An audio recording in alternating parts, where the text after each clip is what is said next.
Java programming lecture series के आज के लेक्चर में हम जानेंगे system dot out dot println के बारे में कि जावा प्रोग्रामिंग लैंग्वेज में इसका क्या एप्लीकेशन है और इसको कैसे हम जावा प्रोग्रामिंग में यूज़ कर सकते हैं। एक प्रोग्राम की मदद से समझने की कोशिश करेंगे कि basically system dot out dot println होता क्या है और इसको कैसे यूज़ करते हैं। एग्जाम्पल लिखा हुआ है क्लास, उसके बाद name of the class my prog, starting braces है क्लास के, यानी कि यहाँ से क्लास स्टार्ट हो रही है। उसके बाद मेन मेथड लिखा हुआ है जिसको हमने लिखा हुआ है पब्लिक, जिसका सिग्नेचर हमने लिखा हुआ है public static wide main string arcs और स्क्वायर ब्रैकेट और पैरेंथेसिस क्लोज। फिर लिखा हुआ है जिसके बारे में आज हम डिस्कस करेंगे और जानेंगे system dot out dot println और पैरेंथेसिस के बीच में और डबल कोट्स के बीच में लिखा हुआ है हेलो वर्ल्ड। अब पहले इसको राइट टू लेफ़्ट समझते हैं कि उसके बाद हम समझेंगे इस सीक्वेंस में system dot out dot println इस सीक्वेंस में क्यों लिखा हुआ है, थोड़ा सा आसान होगा समझने के लिए। एक बेसिक सा ऑब्जेक्ट ओरिएंटेड प्रोग्रामिंग का कॉन्सेप्ट है कि जब कभी भी हमें किसी मेथड को या मेंबर फंक्शन को किसी क्लास के एक्टिवेट या कॉल करना होता है तो हम उसको सिर्फ और सिर्फ उसके ऑब्जेक्ट के थ्रू ही एक्टिवेट या कॉल कर सकते हैं। दूसरा एक कॉन्सेप्ट है कि अगर किसी भी क्लास के स्टैटिक वेरिएबल या स्टैटिक फंक्शन या स्टैटिक मेथड को एक्टिवेट करना हो तो हम उस क्लास का नाम लिख के डॉट ऑपरेटर लगा के उस स्टैटिक वेरिएबल या मेथड को एक्टिवेट कर सकते हैं। तो यहाँ पर लिखा हुआ है system dot out dot println. जो प्रिंटलन लिखा हुआ है इसको प्रिंट भी लिख सकते हैं और प्रिंटलन भी लिखा जा सकता है। प्रिंट क्या होता है, प्रिंटलन क्या होता है, बेसिकली इसे माइनर सा डिफरेंस है कि ये नेक्स्ट लाइन पे कर्सर चला जाएगा प्रिंटलन लिखने से, और प्रिंट लिखने से कर्सर सेम लाइन में ब्लिंक करेगा कमांड प्रॉम्प्ट पे जो आप देख। हमारा मकसद वो जानने का नहीं है, हमारा मकसद है कि system dot out dot println का क्या एप्लीकेशन है। जो प्रिंटलन है वो एक फंक्शन है, प्रिंटलन जो एक फंक्शन है और ये फंक्शन किसी न किसी क्लास में डिफ़ाइन किया हुआ होगा। तो इस फंक्शन को या इस मेथड को अगर हम एक्टिवेट करना चाहते हैं तो इसको सिर्फ और सिर्फ ऑब्जेक्ट के थ्रू ही एक्टिवेट कर सकते हैं। उससे पहले यहाँ पर आउट लिखा हुआ है, आउट डॉट प्रिंटलन, और आउट दो चीज़ों के साथ जुड़ा हुआ है। एक लिखा है सिस्टम डॉट आउट और एक लिखा है आउट डॉट प्रिंटलन।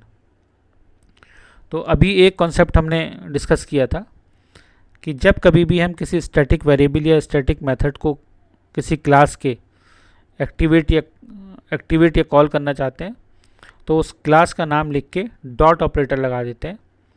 तो जो आउट है वो बेसिकली एक स्टैटिक वेरिएबल है और जो कि सिस्टम क्लास में डिक्लेयर किया गया हुआ। सिस्टम एक हमारी क्लास है, सिस्टम डिफाइंड क्लास है, और आउट जो है उसका एक स्टैटिक वेरिएबल है। तो जब कभी भी हम इसको एक्टिवेट करना चाहेंगे आउट वेरिएबल को, स्टैटिक वेरिएबल को, तो इससे पहले हमें जिस क्लास को ये बिलोंग करता होगा उस क्लास का नाम लिख के डॉट ऑपरेटर लगाना होगा, तभी हम इस आउट स्टैटिक वेरिएबल को एक्सेस कर पाएंगे। दूसरा इसमें आगे लिखा हुआ है कि आउट डॉट प्रिंटलन, यानी कि अगर हम ये जान चुके हैं कि प्रिंटलन एक मेथड या फंक्शन है जो किसी न किसी क्लास में एग्जिस्ट करता है और इस मेथड या फंक्शन को एक्टिवेट करने के लिए हम सिर्फ और सिर्फ उस क्लास के ऑब्जेक्ट के थ्रू ही इसे एक्टिवेट कर सकते हैं। तो यानी कि जो हमारा आउट है वो एक ऑब्जेक्ट की तरह भी काम करेगा, लेकिन यहाँ पर एक्चुअल में आउट जो है वो ऑब्जेक्ट नहीं है। आउट जो एक रेफरेंस वेरिएबल की तरह काम करता है जो कि हमारे जो ऑब्जेक्ट है उसको रेफ़र करता है या उसको होल्ड करता है।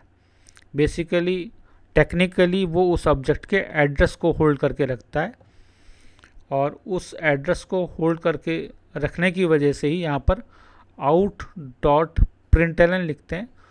तो ये इस प्रिंटलन फंक्शन को एक्टिवेट कर देता है।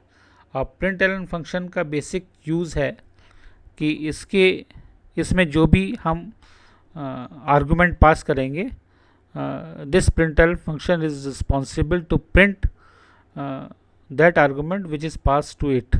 यानी कि हेलो वर्ल्ड अगर आर्गुमेंट हमने पास किया है तो println फंक्शन या println मेथड इस हेलो वर्ल्ड को स्क्रीन पर प्रिंट करेगा। ये हमने समझा था राइट टू लेफ्ट। अब हम ऐसे समझते हैं left to right. System capital S से लिखा हुआ है और जहाँ पर भी जावा प्रोग्रामिंग लैंग्वेज एक केस सेंसिटिव लैंग्वेज है, जहाँ पर भी आप देखते हैं कि कोई भी वर्ड कैपिटल लेटर से स्टार्ट होता है, इसका मतलब वो सिस्टम डिफाइंड क्लास है।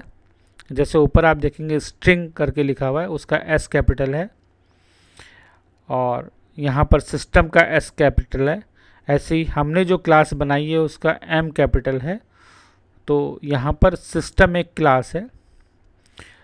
आउट इस क्लास में डिक्लेयर एक स्टैटिक वेरिएबल है और आउट की रिस्पॉन्सिबिलिटी है कि ये एक रेफरेंस वेरिएबल की तरह काम करता है, या दूसरे तरीके से कहें कि ये किसी एक ऑब्जेक्ट के एड्रेस को अपने पास होल्ड करके रखता है।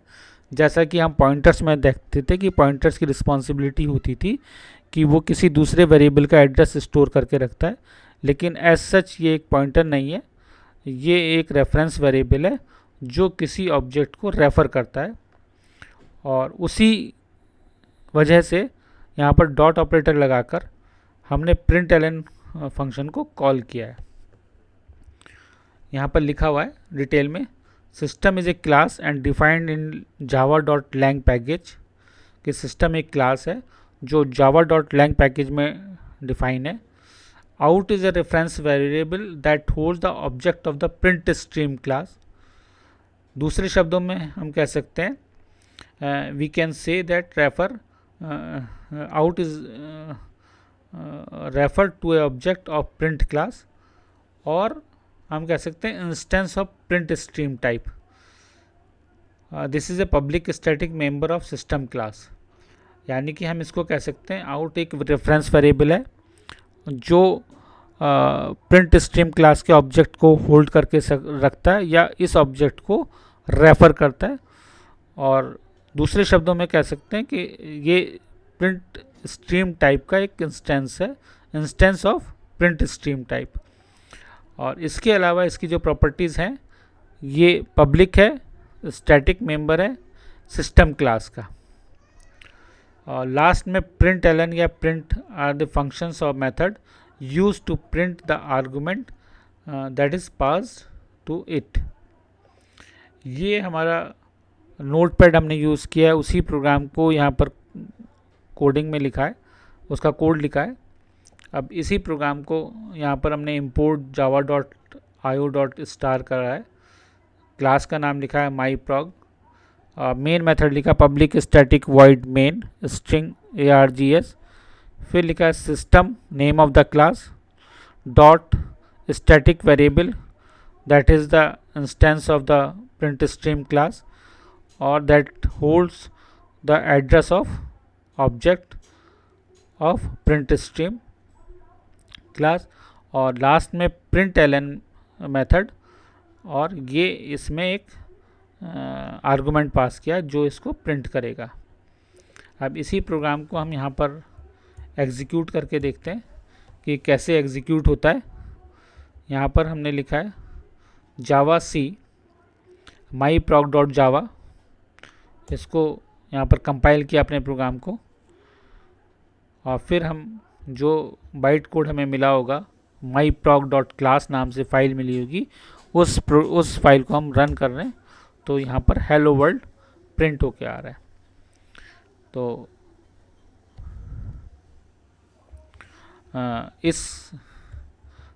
आज system.out.println के बारे में हमने पढ़ा। यहाँ पर लिखा हुआ है same important point, all the system defined classes are always starts from capital letters. For example system, इसका एस कैपिटल होगा।